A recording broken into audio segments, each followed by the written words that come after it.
Welcome to the Feds, insiders bringing accountability, integrity, and reform to a broken bureaucracy. At Feds for Freedom, we value constructive dissent and healthy debate. The views and opinions shared in today's episode are those of the speaker alone and do not express the views or opinions of the U.S. government or any other employer. Welcome back to this week's episode of the Feds, Insiders for Accountability. Here we talk about important work, protecting our constitutional rights from inside the system. Feds for Freedom is a group of federal employees, contractors, and everyday American citizens working together to protect American citizens from government overreach, to defend the Constitution, and to push for more accountability and transparency in government. If you're frustrated with bureaucracy stepping on your rights, join us. Become a member, support our cause, donate to the podcast, and stand with us at fedsforfreedom.org. Well, today I am joined by a mom and activist, Zen Honeycutt, who founded the nonprofit Moms Across America after her children's chronic health issues, including allergies, improved when they switched to organic, non-GMO foods. Zen leads this national coalition of mothers to educate everyday Americans about toxins in food, especially glyphosate, to promote organic options, to run testing and campaigns, and to build stronger, healthier communities. Zen, it's such an honor to have you on today. Thank you for coming. Thank you, Stephanie. I'm thrilled to be here. Thank you to your audience and your team. Well, Zen, why don't we start off talking about briefly how you were made aware that toxic chemicals and pesticides were even a problem, and why you started Moms Across America. Well, I didn't think that pesticides were a problem. I thought you could wash your vegetables, your fruits and vegetables, and I thought that the food in the grocery store was deemed safe by our FDA and USDA. And frankly, back, when I first had children, I didn't really think very much about the safety of our food. I thought everything in the grocery store should and must be safe, and that our government was doing their job and regulating, and that food manufacturers wouldn't make anything that was unsafe. I really just believed what was in front of me, vaccines, food, soda, food products, body care products, that they would be safe. And then one day, after many series of allergy reactions from my kids, one that almost killed my son, I saw a TED Talk on Facebook by Robin O'Brien that was called Patriotism on a Plate. And she described how GMOs had been in our food supply for 17 years at that time. This was 14 years ago now. And that they were foreign proteins that were not labeled in the food, and that she believed were causing all types of food allergies. And Jeffrey Smith's movie Genetic Roulette was the next thing that I watched, and I got onto GMO Free USA, an online Facebook group with over 100,000 people. And I was like, wait a second, our food has been changed for the past 17 years, and all of a sudden 85 to 95 to even 100% of our foods, such as corn, soy, sugar beets, canola, cotton, are genetically modified, and nobody told us. It's not on the labels. Nobody's talking about it in the media. Nobody asked us. Nobody gave us a choice. And I suddenly felt deeply betrayed. I mean, I was depressed for about 3 days. I could not believe that the government would do this and not tell us and not give us a choice. So I got active and passed out when there was Jeffrey Smith had a movie showing of Genetic Roulette. Even though I had watched it, I wanted to go to get connected to that community because I didn't know anybody else who knew this. My mother didn't know it, my sister, my friends in the Moms Club. And so I went and got connected with those activists. And even though I felt like being an activist was somebody like a fuss budget, somebody who wore too much patchouli, and you avoided them at the grocery store, right? Like, I care about whales and sea lions, but not that much, And so it wasn't a cool thing back then to be an activist. It was somebody who was just kind of annoying. And so I didn't want to do that. But when they said, oh, you could just pass out flyers at your farmer's market, I thought, okay, well, that's not that bad. I could just give people a choice to have a flyer. And I got involved in the Prop 37 labeling initiative to label GMOs in California back in 2012. And that's how I learned about GMOs and toxins in our food supply. Within 4 months of going GMO free, my son's allergies got dramatically better. And then when my second son had autism symptoms when he was 8 years old, I realized that the glyphosate, which we initiated glyphosate testing. I learned about glyphosate, which we'll get into. He had levels of glyphosate in his body that of a farmer at that time. Yeah, and he was the only one of my 3 children that had those high levels and, or any detectable levels at all, and I believe that's because the other 2 were eating gluten-free, and my middle son with the autism symptoms was eating gluten, and wheat is sprayed with glyphosate as a drying agent. So we went completely organic at that time. We had not gone completely organic. We had thought, "Oh, 80/20 or just going GMO-free, non-GMO product was good enough."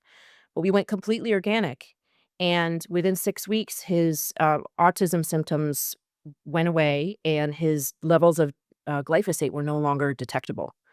And so we feel very strongly that glyphosate is a major contributing factor to the autism epidemic, and, I have more to say about that later about where glyphosate's showing up. But that is sort of the crux of my journey. When we went organic, the rest of our family got healthier. My eldest son's allergy symptoms went away. So many of the autoimmune issues went away. We were no longer spending $10,000 a year on their doctor bills, even with insurance.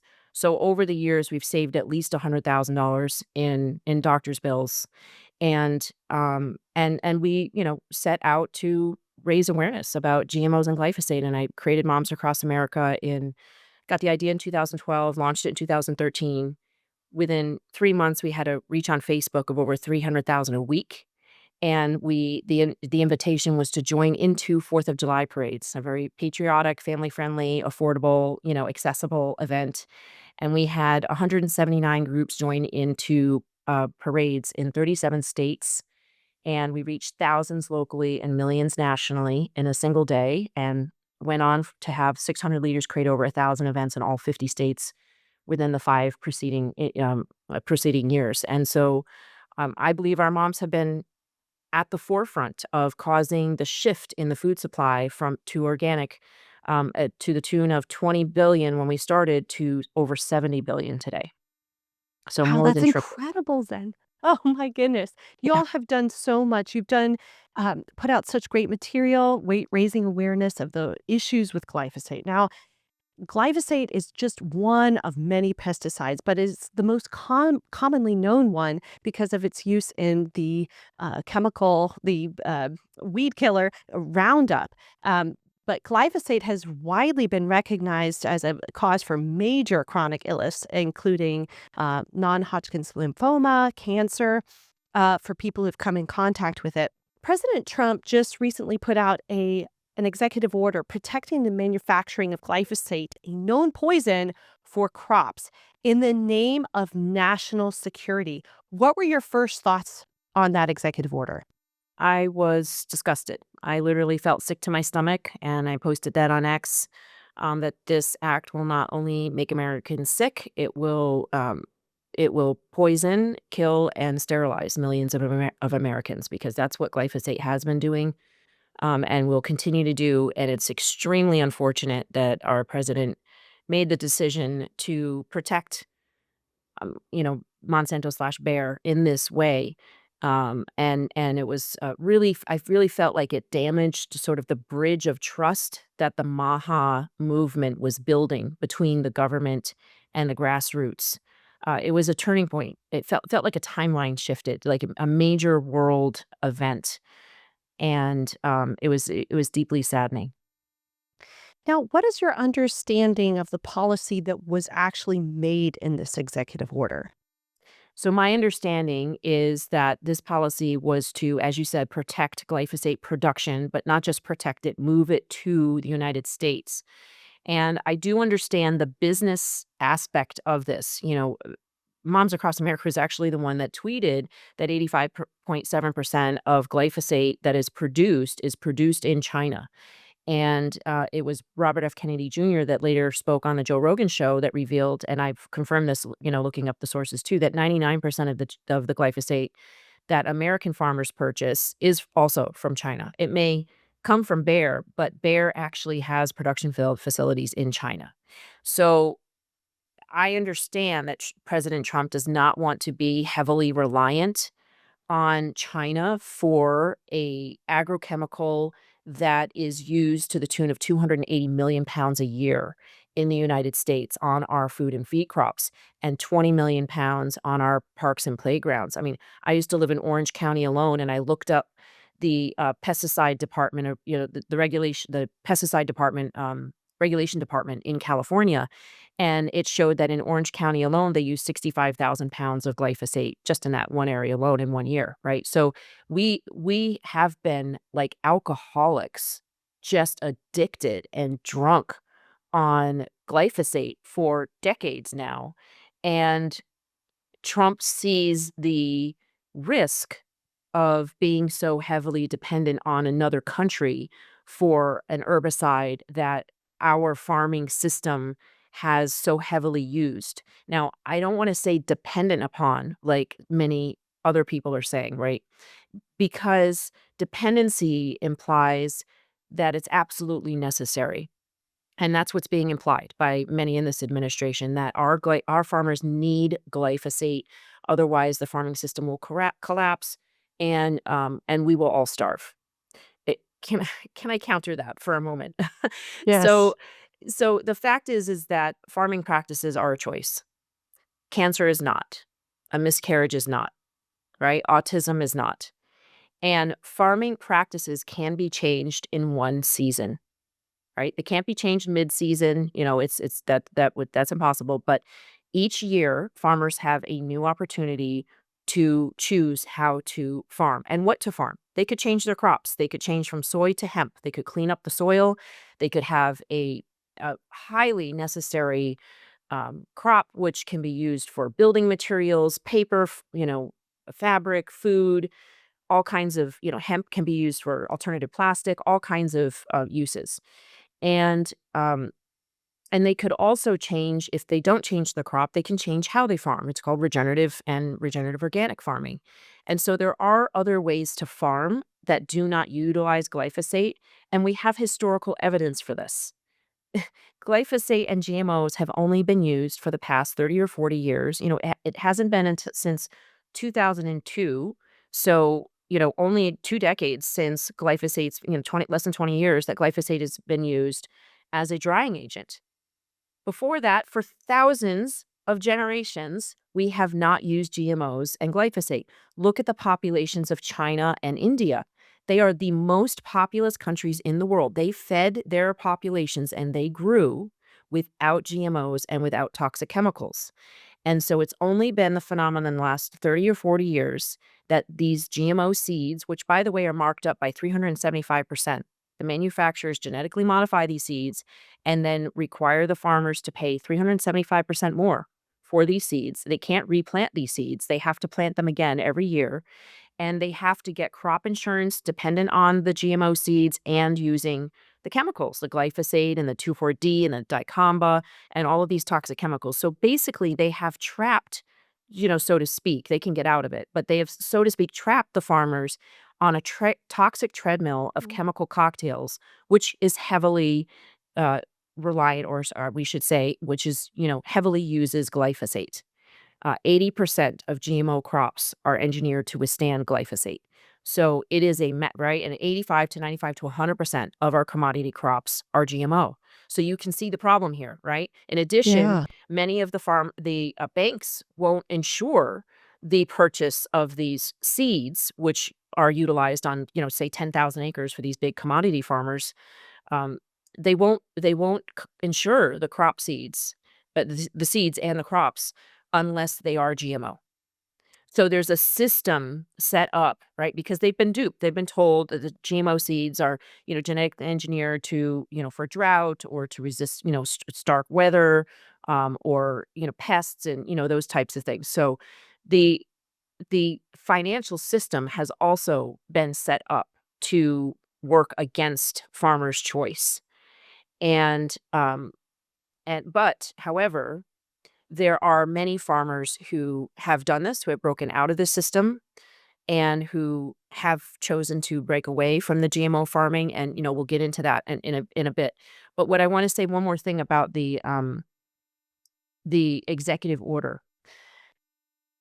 It could have been a quiet government contract, right? For our government to employ, to make a contract with Bayer to make more glyphosate. It didn't have to be an executive order. Why was Mm. it an executive order, and why at that time? Well, I would assert it was because it was 2 days before the Farm Bill, where they were going to be marking up a farm bill with pesticide immunity in it, which we all know has been pushed upon our elected officials because of the lawsuits that Bayer is facing from Monsanto days regarding non-Hodgkin's lymphoma. And this executive order came out on I think it was a Thursday or Friday before the Monday markup that was supposed to happen on the Farm Bill, the pesticide immunity shield. So that the timing was sending a signal, I believe, to legislators that this administration wanted to protect glyphosate and Bayer. It's also a month or so before the April 27th Supreme Court hearing of Durnell versus Monsanto that is being appealed by Bayer/Monsanto.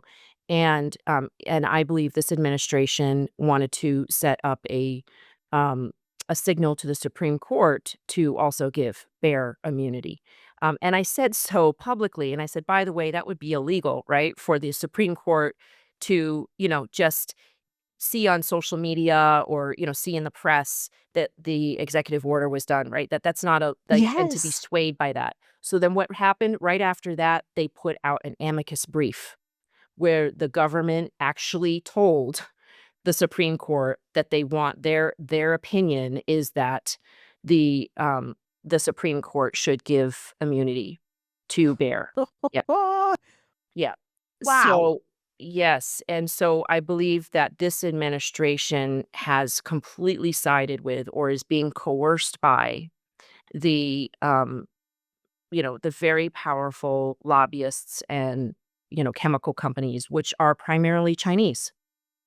This is Bayer the production that Bayer, does is in China.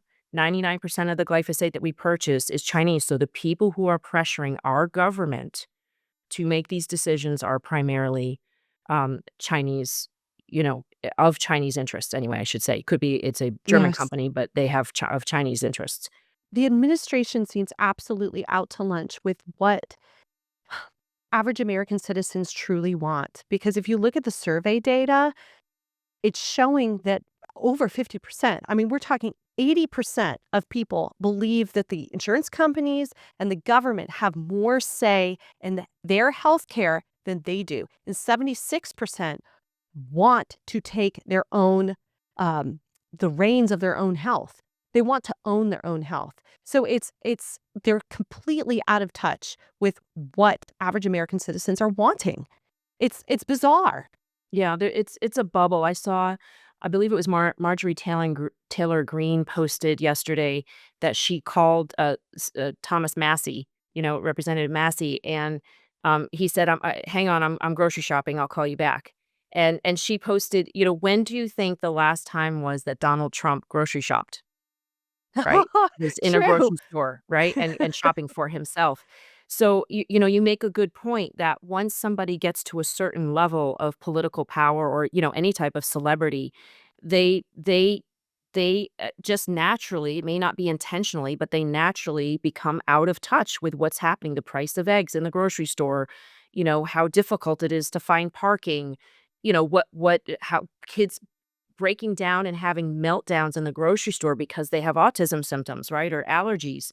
There are things that you fall out of touch with. And I appreciate that there is a movement for us to regain our power and getting in touch with ourselves. I mean, it seems to me because of all the chaos and the destruction. I mean, Trump has been like a wrecking ball for the status quo, right? In some ways that's good, some ways it's not good. But in many ways it's good actually. But the people in general can see that, and then I think the buzzword of today is to self-regulate. Go inside yourself, whether it's to God or your heart, and get back in touch with yourself and of course your immediate friends and family and neighbors, and regain your perception of what's real, of what's happening, and then take action based on that. It's very important now, as you said, to get back in touch with what's Yeah. really happening with the American people because these are extremely tenuous times. So true. And I want to get to what's really happening. Moms Across America has conducted multiple tests looking at uh, baby formula, kids' cereals, vaccines, Girl Scout cookies, military food, testing glyphosate and other toxins. I wanted to start with the children. How much glyphosate and other toxins are children actually consuming on a daily basis? Way too much, is the short answer. Zero point 0.1 parts per billion has been shown to cause sex hormone changes and liver and kidney damage. And what we're finding in food is 54 parts per billion, 100 parts per billion. In vaccines, we're finding 3 parts per billion, right? We are finding, and that's one vaccine. When they take up to 79 doses by age 18, that is way too much glyphosate that we are consuming. We did an assessment of what's allowed as well, because so here's the other thing. We don't know the full extent because nobody's doing testing every day of every bite of food that our children are eating. But we did do an assessment with Michael Hansen of Consumer Reports. He's a scientist based in DC, and we assessed that the amount that is allowed in our food supply is over 1,100 parts per billion. It far exceeds what could ever be considered safe by any measure, far exceeds what the safety measures in Europe, and should be of great concern to every single American. And this is why I have dedicated my life to getting glyphosate banned, to having restrictions made, to reducing our exposure to this toxic chemical and many other pesticides and industrial chemicals in our food supply. And I want to get into the numbers of these different food groups, but hmm I did want to ask, what is the reaction of the FDA or of the EPA when you go to them and advocate on behalf of regular Americans who do not want these chemicals in their food? Well, the FDA has, made some changes regarding food dyes and the nutrition guidelines, but they haven't gotten to, industrial chemicals or pesticides at all. And the EPA over the past year has done absolutely nothing to reduce our exposure to toxic pesticides. And this is extreme. This is a huge betrayal because Trump said Yeah. on the presidential platform the words pesticides in our food, autism, childhood chronic disease, obesity, and I believe he mentioned cancer as well. And then he shook Bobby Kennedy's hand, inviting him into the fold, right? And saying he's going to let him go wild on this issue. He didn't talk about vaccines, mind you, right? On the presidential platform. That was not their promise to the American people. We all had hoped that it would. We pretty much knew if Kennedy got in, there would be changes regarding vaccines. But what Trump said was the words pesticides in our food and make America healthy again. That there was a promise to go after that. And this EPA has done nothing to reduce our children's exposure to toxic chemicals. And they know this. We have met with them. We have given them our requests. And, people for decades have given the EPA their requests, right? And so what they've done instead of they have rolled back the regulations on asbestos and formaldehyde, and um, they have appealed the requirement by a court. Judge Chang said that I think 3 years ago that the EPA has to take action regarding fluoride in the water.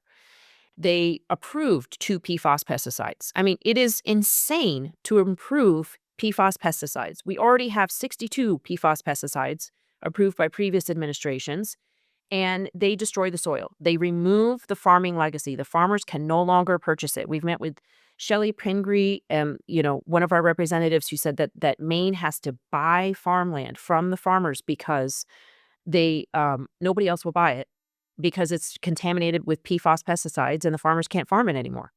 This is the exact opposite direction we need to go in. We need more farmers, not less. So the response from this administration regarding pesticides has been abysmal.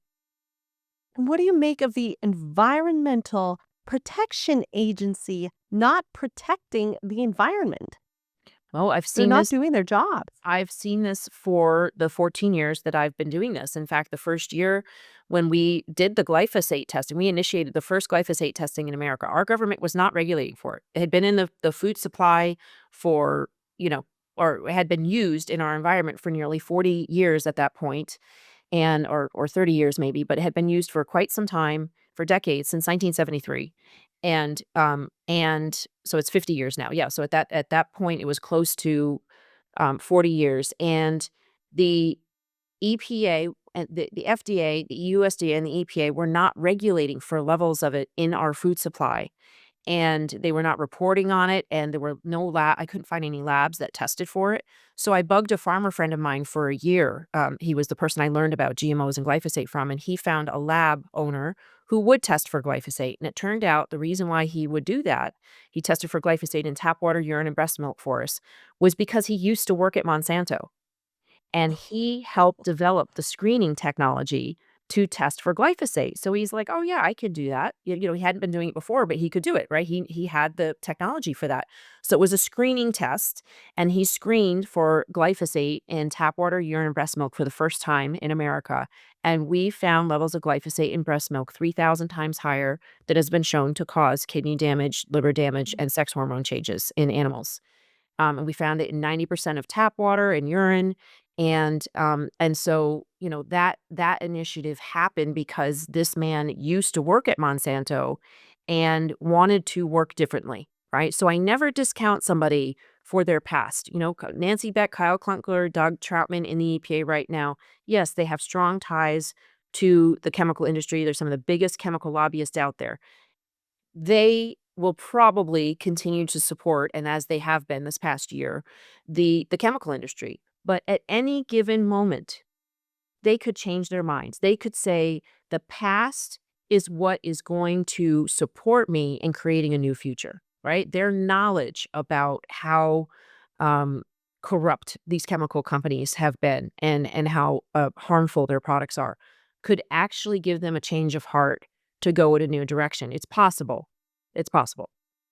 Yeah, I mean, it goes back to the saying we were all taught, do the right thing because it's the right thing to do, and adults can change too.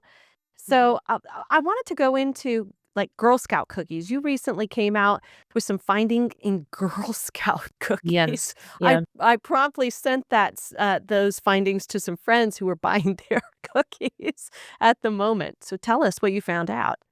So the Girl Scout cooking testing is, I actually have to draw it up because we've done so much testing. I don't have all of the numbers memorized again, but the numbers were really horrific. 100% of the samples were positive for glyphosate. 100% were positive for toxic metals. This is the same as military food, by the way. And 88% of the samples were positive for all 5 toxic metals, and 76% were positive for cadmium that exceeds EPA limits. Cadmium causes cancer.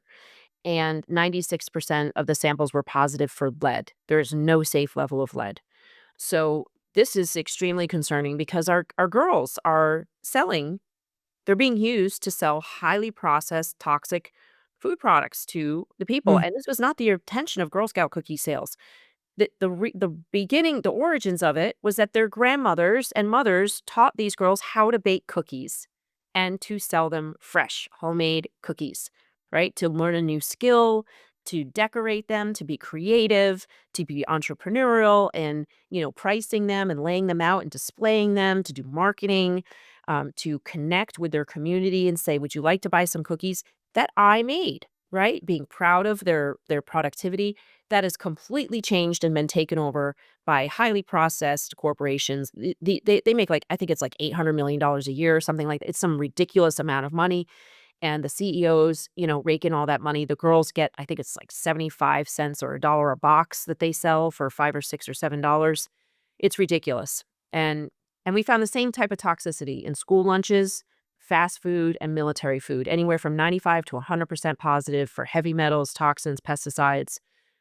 The military food was 100% positive for pesticides that are Mm. 100% made in China, right? We spend Yes. 15 to 20 billion a year. We give China 15 to 20 billion a year to poison us and our military. Would you say that military food itself is a national security risk? Yes, absolutely. Our military food is so highly contaminated with heavy metals, pesticides, and veterinary drugs and hormones that are all either banned or not recommended for human use. They are so toxic that the food that our military is eating, if it is the same as the samples that we tested, I would consider, contribute to being a national security risk. The food is detrimental for our military's health. And when you impact their health, you're impacting their performance. When you impact their performance, you're impacting the safety and security of our nation. I heard that China itself doesn't even allow these toxins into their military food. Is that true? Well, I met with the Chinese military general in China when I was invited to speak at a food safety conference in 2014. And after my talk, which was about GMOs and the impact on America's children, the general of the Chinese military came up to me fully, in full regalia, and said to me that he wanted me to know that China does not feed their military GMOs. And the two right-hand advisors to Putin were right next to us. We had people from all over the world there. And those two young women said, "And Russia does not allow GMOs in our country. Not at all." And by the way, when I've had many friends tell me that when their one particular, his girlfriend came from Russia, and when she was going through the security, the process, the immigration process, they asked her, "What food allergies do you have?" And she said, "I'm sorry, excuse me?" They said, "Food allergies." She said, "People aren't allergic to food. You mean like dog allergy, like cat allergy?" They said, "No, food allergy." She was completely baffled. She was a 30-something-year-old woman who had been living in Russia for her entire life. Not one person she had ever heard of had a food allergy. And they don't have GMOs. Fancy that. Fancy that. Wow. Well, you and I both were at HHS listening to the announcement on Eat Real Food and returning military food to real food. When seeing how far reaching the toxic pesticide use is on real food, like the using glyphosate as a desiccant, what else do you suggest should be done to ensure that our military is fighting ready? Because this is the problem. It's not just processed food, it's sprayed on regular, real food. So, what food do we trust anymore? How do we make our military ready to go? Well, the first thing that we asked for as a call to action for the response to our testing was for President Trump to designate less than 2% of the military budget to help to support farmers to transition as a national security issue to regenerative and organic farming and procure food American grown for American troops and American students. Our students are a national security asset as well, right? Yes. So we need to supply our military and our school students with regenerative and organic food. And this is crucial because, without having nutrient dense, non toxic food, we are weakening our forces and our nation. So that's the first call to action. And we would ask, the military is getting a meager budget, right? As far as the troops, right? So for them to go out and buy food is really challenging. But we would ask that they would do that as much as possible to impress upon their food directors, first of all, to purchase organic food. And the grains would be the first ones that we would ask to be transitioned to organic. So their oatmeal, the wheat, the flour that's used in their pasta, their pita breads, their pizza, the bread, the crackers, all of that. Those are the first, and the corn and the soy, those are the first things that should transition to organic because those are the ones that we have found have the highest levels of glyphosate and or our GMO. So here's the thing that we need to know about GMOs and glyphosate. There's three kinds of GMOs. One is genetically engineered to have the pesticide built right in, right? The pesticide, it's called Bt toxin, and it is genetically engineered to constantly reproduce more toxin. So any cell of the plant that a bug bites, it will reproduce that toxin in its stomach, and its stomach will explode. It will perforate the stomach lining. This is gut dysbiosis, by the way, in children and allergies. This is what happened to us. So there's a pesticide built right into that corn, and the farmers are all proud of it because they don't have to spray pesticides. The pesticide's built right into the corn. Nobody's thinking about what happens when you feed that to cows and pigs and chickens and humans, right? So that is It's the astonishing. yeah, that is the pesticide built-in GMO. The second one is that herbicide tolerant. They call it HT, and herbicide tolerant, and that is what the one that is 80% engineered to withstand glyphosate and Roundup, right? And so that one, the crop is engineered to withstand Roundup, so it can be sprayed by helicopter, plane, or tractor. The crop will continue to grow, but the weeds will all die.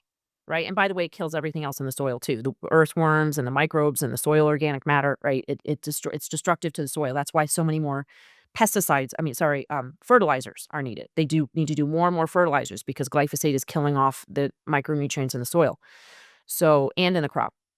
And then the third type of GMO is genetically engineered to have a desired trait, which sounds very lovely or frivolous, things like pink pineapples or purple tomatoes or salmon that grows 4 times faster, 4 times fatter, and is sterile, or tomatoes or potatoes that don't, apples or potatoes that don't brown, right? They rot, they still rot, and you can smell them rotting, but you can't see that they're rotting. So those are the 3 types of GMOs, and the herbicide tolerant one is the one that's most predominantly used. Now, glyphosate's also used as a drying agent on crops. So those are not GMO, like wheat, peas, beans, lentils, legumes, oats, barley, hops. Sorry, gentlemen, it's in your beer. So those crops, all those grain type legume crops, if they're not organic, they're going to be likely sprayed with glyphosate as a drying agent. And that's where you're getting the highest levels of glyphosate consumption by humans today. If we were to stop the process of spraying glyphosate as a drying agent on our crops, we would eliminate 80%, according to the experts, of human consumption of glyphosate, and we would make America healthy again very quickly. We would go in that direction anyway. We would be in the right direction of making America healthy again. Do you trust organic food to be completely free of glyphosate? No, with the testing that we have shown, up to 20%, especially of highly processed organic foods, is contaminated. Up to 20%. And this is from the Detox Project. They tested protein powders and they tested some other foods as well. We even found it in hummus. Chickpeas are highly sprayed with glyphosate as a drying agent. So there's what's mostly happening, and we found glyphosate even in organic wine, very low levels, because there's 2 things happening. One is contamination just from rain. Glyphosate's water soluble, so it's in the rain, it's in the irrigation water, it's in the air, it drifts. And so that's where it's contaminating even things like organic wine, but very, very low levels in organic wine, which is still not good because very low levels can be harmful, right? So it's still problematic. However, the higher levels found in protein powders that the Detox Project tested, they tested conventional, just a plain straight conventional protein powder, a non-GMO protein powder, and an organic protein powder. All 3 had 54 parts per billion of glyphosate. This is because of fraudulent labeling. So one of the problems that people don't understand so much about the American farming system is that 80% of what our American farmers grow is exported.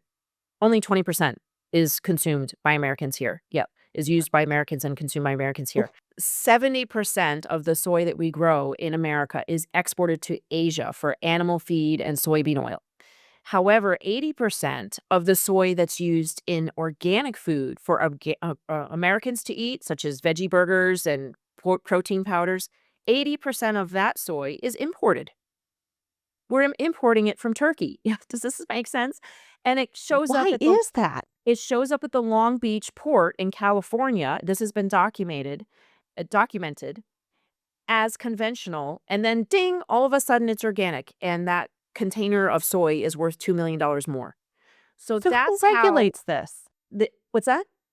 Who regulates this? Well, apparently it's not being regulated. It is being determined that this has happened by some, there are organic certifiers. There is the National Organic Standards Board. There are organic certifiers, and sometimes they catch things like this. And this has been caught at the Long Beach port, that containers of soy were suddenly that were conventional are suddenly, deemed organic and worth $2 million Mhm. more. So that's how the soy in your protein powder and your protein bars could very likely not be organic, and you could be consuming glyphosate. So we have a major problem. When my first kid, when my son, I told you, when he went organic, he got better. This was 13 years ago now, and um, back then there just wasn't as many organic products on the shelves, right? It was much harder. Like, even we couldn't find any organic gluten-free bread, so he just had to eat no bread at all, basically, for a very long time. And but now there's a lot more organic products on the marketplace, but it's the bigger companies that have come in and said, we're going to produce organic without really enforcing or checking the Mm. standards. And, the demand has gotten so high that people are more likely to compromise their standards in order to produce the volume that is being demanded of by Americans today. So the chance of organic being organic, truly and fully organic today, is much lower today than it was 13 years ago, because of supply and demand. This is absolutely incredible, But Zen. it's still, Well, I still recommend organic. Because the testing that we have seen has shown, if organic is contaminated, it's at much lower levels than than has been found in conventional, by sometimes by the hundreds or thousands of times lower. So it's still better. Just eat organic whole foods as much as possible. Try to stay away from these processed foods. Federal regulation that you must know. I was on the California Organic Products Advisory Committee to the Secretary of Agriculture for a year, and I almost tore my hair out because of the lack of regulation that I learned about there. So here's what happened. The FDA and the California food, CFDA, right? They come and they report to this committee, and they reported to us that they tested for, on average, around 1,200 food products, which sounds good, right? Across the nation that year, checking the pesticide levels in the food products that they tested. And what they reported was that 98% of those foods did not exceed maximum residue level, the MRLs, right? That sounds great, doesn't it? Oh, 98% of them were pretty clean from these pesticides. So then I asked two things. I went and did research, afterwards. What pesticides did they test for? And before I checked that list of what pesticides they test for, I compared that list to the list of what the EPA gave me for what are the top 25 most widely used pesticides. And by pesticides, I mean herbicides, pesticides, fungicides, insecticides, all of them, right? So the EPA gave me the list of the top 25 most widely used pesticides, and I compared it to the list of what the California Food and Drug Administration and the USDA were testing for, and or the FDA was testing for. And on that list, the federal government was testing for 2 of the top 25 most widely used pesticides, and California was testing for 3. Yes. So the claim that wow. 98% of them were, not exceeding the maximum residue levels is junk science. It's a misleading statement when you're not even testing for all of the top 25 most widely used pesticides. The next thing that I found was that the residue levels that they allowed, the maximum residue levels that they allowed, right? What's that standard? Was thousands, tens of thousands of times higher than what is considered safe. And it's not based on health and safety. That maximum residue level is set based on industry use. So I'll give you an example. Independent studies have shown that zero point 0.1 parts per billion of glyphosate is harmful, should be avoided, causes sex hormone changes and liver and kidney damage in animal studies, right? And those are the only studies you can do on health like that, because it's not ethical to test for pesticides on humans, right? But it's ethical to allow them in our food and in our breast milk. So I have a problem with that. Anyway, so the maximum residue levels are set based on industry standards. So, for instance, corn used to have a maximum residue level of 2.5 parts per million back in 2012, 2011, like that. 2013, the EPA got a memo, this has been documented, from Monsanto saying, hey, you need to raise your levels of glyphosate, maximum residue levels on corn, to 13 parts per million, because there's super weeds and the farmers are spraying more often now, right? There's weeds that are resistant to glyphosate. And so they're spraying more often. So you're going to find higher residue levels. So in order for it to be legal, the EPA had to raise their maximum residue levels on corn, right? So corn is 13 parts per million. Spearmint and peppermint are 100 parts per million. I would never have peppermint tea unless it's organic. Spearmint, anything mints that you're eating, they have to be organic, okay? Sugar is high as well, but they're all different. They're all different levels. Some allow parts per million, some allow 13 parts per million, some allow 100 parts per million. And if these levels were based on health or safety, they would find one level, right? Like humans should not be exposed to more than, say, 1 part per billion, even, or 0.1 parts per billion. And so that would be the uniform level across all crops, wouldn't you think? Yes. So the regulation around our pesticides is absolutely faulty. In addition, they don't test and regulate for the final formulation. They only require short-term studies on one ingredient in a pesticide, not the full formulation, which can be up to 50 other ingredients, which can be 1,000 times more toxic. So they're not testing ever. They are not doing final formulation testing with long-term animal studies on any of the final formulations of these pesticides that are sprayed directly on our food. And that, for instance, glyphosate does not wash, dry, or cook off. It absorbs into the plant, and we are consuming it. So the regulation by the EPA right now is a complete failure on pesticides. Absolutely. It shows that the American government is not working for the people. It Yeah. really is trying to poison the people, it seems. Well, I don't know about trying to poison, right? I don't like to interpret people's intention, but we do know that the chemical companies that make these chemicals and the GMO seeds also have sister companies that sell pharmaceuticals that make us better. For instance, AstraZeneca and Syngenta, right? Syngenta makes the largest number of pesticides in the world. AstraZeneca, its sister company, makes over 400 drugs that are supposed to treat the very same uh, sicknesses that the pesticides cause. So It's an absolute scam. it would be a fair interpretation that they are, it would be factual to say that they are profiting from the harm that they are causing. I see. Yeah. Before we get to the Farm Bill, really quickly, how do you eat knowing all of these numbers? It's challenging, but here's the thing. When you eat food, you've got to be grateful for it.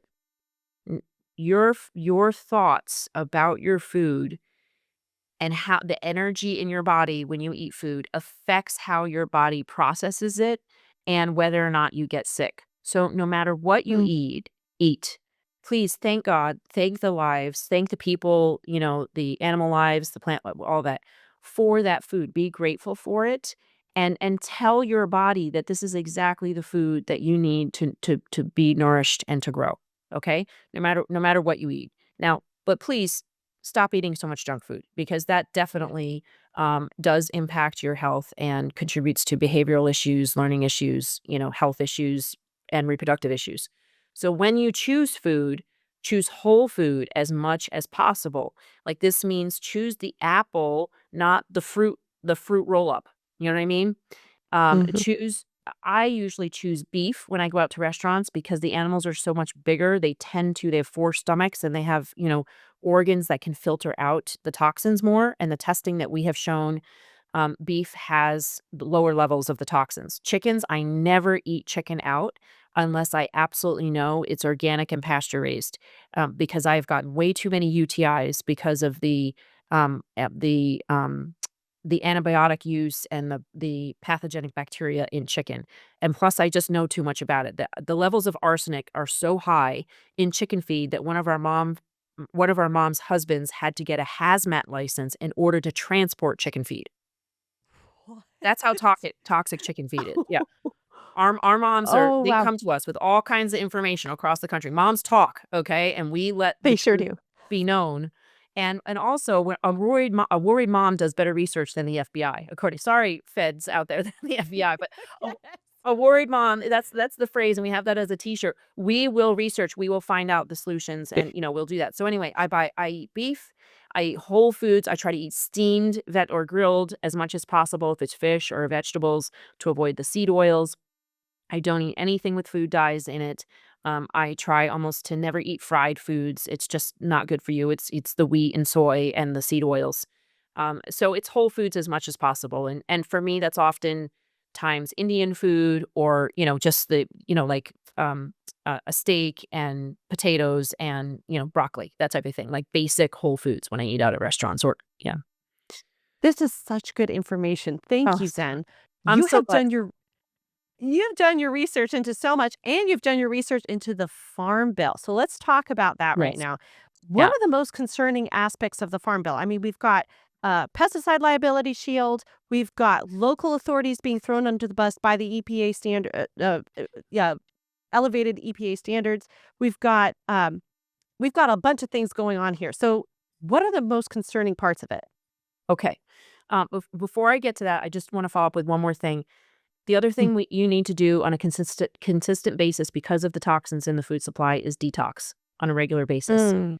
Okay, we need to be taking detox things such as bentonite clay or activated charcoal. I'm not a doctor, but go look that up. Jumping on a trampoline, running, exercising, sweating, and getting into a sauna. 20 minutes in the sauna equals a whole month of detox supplements. So Mm. detox on a regular basis. And then the other thing we need to do is to test our bodies, right? Moms Across America is testing the food, but you need to test your body. What are your glyphosate levels? What are your heavy metal levels? What's your pesticide levels? Find out and then do more of the detoxing and test again and make sure that you're moving in the direction of being toxin free. Okay. And we But have where on do we go to get these tests? you go to momsacrossamerica.org and under our our action page, we have a partnership with Kendall McIntosh, who lives, by the way, in DC. She's a highest level licensed nutritionist and is a very knowledgeable person on nutrition and detoxing. And it's called the Total Transparency Toxin Testing Program. And it includes genetics as well, because some people are not genetically disposed to be able to detox these chemicals very easily because they have a variant of the MTFHR gene and other variants that impair their body's ability to detox. This is like my son, his eyes would tear up if we went into the cleaning section of the aisle of the grocery store, right? The chemicals would make his body react because he has this gene. And 40 to 60% of Americans have these genes, these variants. So we all have the Mm. genes, but there's certain variants of them. So find out what your genetics are. And if you have difficulties detoxing chemicals, you need to take special precautions to not do things like not inject aluminum into your body, right? Through vaccines, not consume highly toxic food and heavy metals and be careful about the body care products that you put on your body, right? And the perfumes that you put on your body. So find out what your body needs in order to be healthy and do that Mm. through the total transparency toxin testing page on momsacrossamerica.org. I'll put it all in the description below so people can easily click it. Okay, great. And then to the Farm Bill. So the Farm Bill has passed through the House of Appropriations. It's going to go to the Rules Committee next. And the Rules Committee will decide whether or not amendments will be allowed. They could say, no, no amendments allowed. It's possible. So we have a call to action out now to ask the Rules Committee to allow amendments, right? And then when they do hopefully allow amendments, then probably it will be mostly Democrat representatives. Hopefully some Republicans will get on board with it.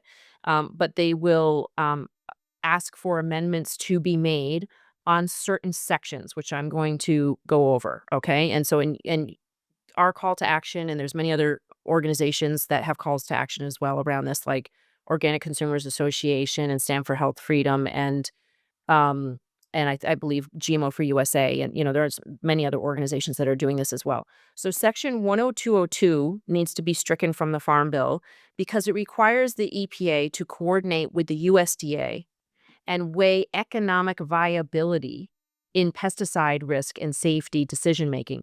This embeds production economics directly into the health protection decisions, putting business before health and safety. They're saying the quiet part out loud. Like, we know that they've been doing this for a long time. Now they want to make it completely legal. That they put the benefits of producing this product before the health and safety of of our human beings and of our citizens. Section 10204 extends a statutory deadline requiring the EPA to re-review all pesticides until 2031. Basically, the EPA will not have to do their job for 5 years in re-reviewing these pesticides. It's insane. This It is is insane. the dream come true of the pesticide company, that they will not be held accountable for 5 years, not even looking at the science. This is anybody who votes for this is treasonous, in my opinion. This is absolute insanity. Section 10204, and nobody's talking about it. This is insanity that the EPA should not be able. And you know why they're doing this? It's because the glyphosate re-review is due this year, 2026. So they want to delay it Everything for is 5 years. Everything's going on with glyphosate this year. The Supreme Everything. Court Yeah. case. I mean, yeah. Yes. Wow. So 10205 is the uniformity of pesticide labeling requirements. This is the one that everybody's talking about. This is the section that blocks state, local, and courts' rights. It actually says the words courts and effectively gives immunity for lawsuits. This is the one that says the EPA label is law, right? And therefore, when the EPA label doesn't say that glyphosate causes cancer, which of course the chemical companies have worked very hard to make sure the EPA does not deem glyphosate as cancerous, even though they did back in 1985. Right now, the glyphosate has since changed their mind and not found it to be carcinogenic.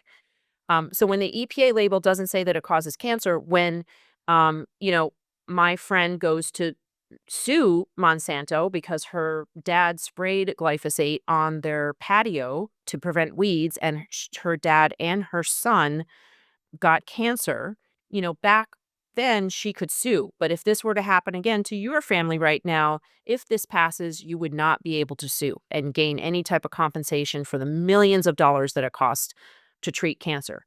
Because the defendant would say, well, we couldn't warn you because the label is the law and the label doesn't say that it causes cancer. We were not allowed to warn you. But they're setting it up so that they're not allowed to warn. The EPA labels law. So it blocks state and local and courts from deeming the manufacturer responsible, Yep. right? Because the EPA label is law in that sense, right? It's a free pass to poison Americans. Absolutely. That's what it is. And section 10206, they double down on your local rights by banning local governments from implementing local pesticide restrictions, meaning that hundreds of towns, it's actually thousands of towns and cities across the country, will lose protections put in place to stop glyphosate use in schools, playgrounds, and community parks. If you go to momsacrossamerica.org and click on action and go to Toxin Free Town campaign page, there's a tab that says 10 alternatives to Roundup. This document has been downloaded 100,000 times or more by our supporters. For a period of time, if you typed in alternative to Roundup in the Google search, Moms Across America came up first. And this is because our supporters have talked to their HOAs, their schools, their parks and recs, their county commissioners by the thousands, tens, if not, as I mentioned, 100,000 people to get glyphosate to not be sprayed in their towns. If this farm bill passes with 10206 in it and removes our rights to those state and local rights, they are going to have a massive a number of people who feel completely betrayed by the government because they put months, if not years, of work into getting their towns to stop spraying glyphosate. It will be a massive revolt in a political way, is my opinion on that. So Community outrage will be real. really, I mean, true outrage. And, to the Yeah. extent of the betrayal will be so deeply felt that I believe it will cause a revolution in, I don't know, self-care, activism, local community, because these people will not put up with it.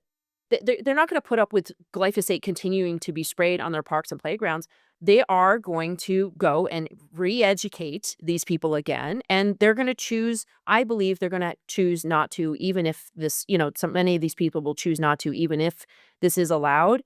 But it's going to be the betrayal between us and the government. It's going to be massive, right? We are going to continue our actions. Absolutely. We're going to continue educating. We are going to, stop things that must be stopped on a local level. But the betrayal between us and the government is going to be very, very real. The Section Absolutely. 10207 loosens restrictions on pesticides allowed in the water, Stephanie. Why would this be a good idea on any level? The only way this is a good idea is for the pesticide sprayers, the citrus growers or the almond tree growers. How is it that glyphosate I heard somewhere, and I think it was one of your videos, that glyphosate is actually sprayed on the water. Like, Yes, in the how water. is Yeah, that possible? as a weed killer. Why? Well, because it kills the weeds. It's good at killing weeds. And You mean and you mean so they actually spray it on the water and then water the plants? no, they So spray it it's in in like Lake Okeechobee in Florida to reduce the weeds that's growing in the water, the aquatic plants. but They it spray it doesn't to the kill the weeds. weeds in the water don't hurt anything. Well, apparently they think that from a conservation level, we should not have these invasive plants. So Monsanto infused themselves into the conservation movement and made invasive plants just like aliens, immigrants, right? Like, oh, bad guys, right? I'm not saying that we shouldn't have too many, immigrants. I'm not talking commenting on that. But they had our wildlife department agencies look at invasive plants like the scariest, most awful thing that could possibly happen ever. And we have to spray glyphosate all over our hiking paths, underneath utility like uh, power lines, along railroad tracks, in fields, in pastures, in forests. We have to spray to get rid of not just weeds, but the invasive weeds because they're really, really bad. The invasive weeds will crowd out, our local flora and fauna and kill off. It will allow for the death of all of our local little critters. Now, they're not thinking of is when they spray glyphosate, they're spraying everything. They're spraying the local critters, they're spraying the local plants and vegetation, and they're spraying the invasive plants. It's absolutely insane, this argument. And but they've infiltrated the conservation movement and have convinced them to spray millions of gallons of Roundup in our even in our national parks and state parks and on hiking trails. Yeah, I found out in Asheville, the hiking trails in Asheville, they spend 10,000 gallons of glyphosate on the hiking trails in the Blue Ridge Mountains in There's one of the no most natural biologically diverse nature. sections of our country. It's insanity. What? And they sprayed on our What? parks and playgrounds where our kids walk around barefoot, where our dogs walk around barefoot. If anybody wants to know why dogs are having so much cancer and dying so much earlier, check out the glyphosate levels in your parks and playgrounds and in your dog food. There's glyphosate in your dog and cat food. So it's infiltrated so many places. Anyway, so yes, so they spray glyphosate directly in the water to kill weeds. And that would be allowed more with this farm bill if it passes. And then section 10211, it does improve data collection, but the package reduces pressure on the EPA to speed up backlogged safety reviews. So it weakens environmental oversight and delays overdue toxicity reviews. So it's section 10211 is kind of like section 10204, which extends the statutory deadline. So they're basically making it so that the EPA cannot do their job for the next 5 years. And section 608 is electromagnetic radiation affiliated, and what would that have to do with farms, you might want to ask?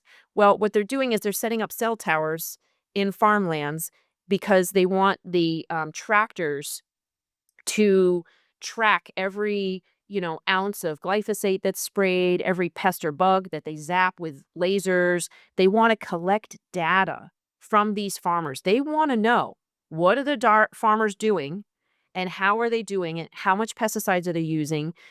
How much acreage are they covering? They want to collect data from these farmers. To me, this gives me the ick.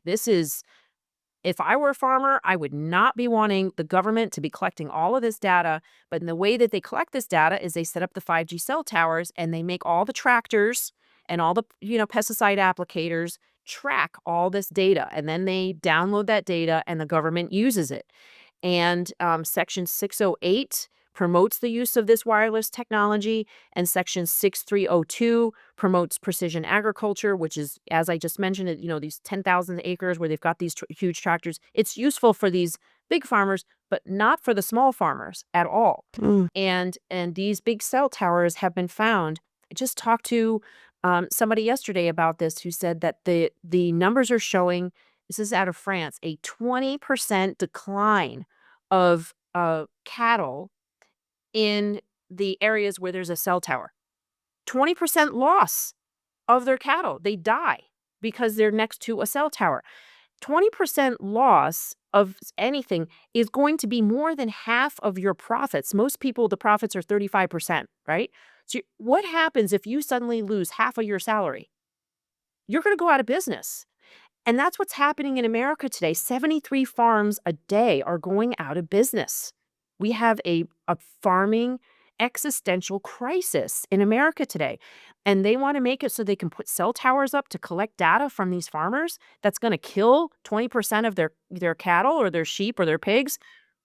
I don't think this is a good plan. So Section Mm. 6302 and Section 608 need to be heavily amended and or stricken out, right? So and then so I think we already talked about 10205, 10206, the most Yes. egregious, but the other ones, 10202, 10204, all need to be taken, and 10211 all need to be taken out as well. When I've heard farm bill, I always think, this is a bill to boost the farmers. And when I think farmers, I really do think of the small farms in this country. But this is not helping anybody. This is not helping the small farm. It's not helping the not it literally is poisoning the American people through this bill. Yeah, this farm bill does not focus on farmers first. This focuses on pesticide companies first and data companies first. It is not going to be supporting the health or safety or profitability of these farmers in a long-term way. Perhaps in a short-term way, they'll be able to use glyphosate for another year or so. But here's the thing: it's over time. The glyphosate use and the cell towers are going to harm the economic viability of these farmers. And but let's backtrack and just remember, or maybe to, take a look from a higher view, regardless of what this farm bill does. I'm not saying we shouldn't all be activists and stop this, right? We need to stop this. But regardless of the outcome of this, farmers still have a choice. They can Yes. choose how they farm. So no matter what the government says, they can choose to transition to farm regeneratively and organically.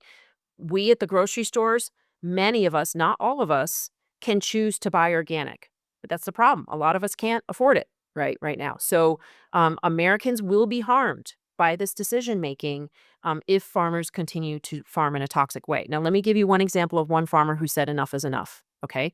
Mark Dudla, one of our advisors of Dudla Family Farms, wonderful man, beautiful family.